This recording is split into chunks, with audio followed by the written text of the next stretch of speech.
पिट सकते थे कहीं पे भी, मालूम था कभी ना कभी पिटेंगे आपके चक्कर में, लेकिन दिल से मजा आहे आपके साथ. ही जी गंमत आहे ना, तो कोण कुठला वाराणसीचा माणूस रे, आणि तो इतका कूल होता या विषयात की आपल्याला फटके पडणार यांच्या नादात, पण मला मजा आली तुमच्या बरोबर.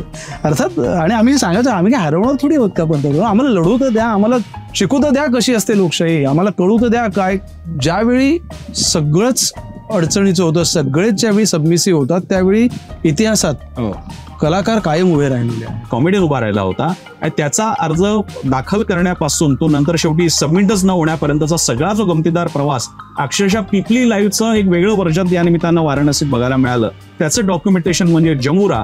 माझं स्पष्ट म्हणणं आहे, इमर्जन्सी आत्ता काहीतरी ते सेन्सर सर्टिफिकेट मिळालंच पाहिजे. या देशात कुणाचाही आवाज दाबला गेला नाही.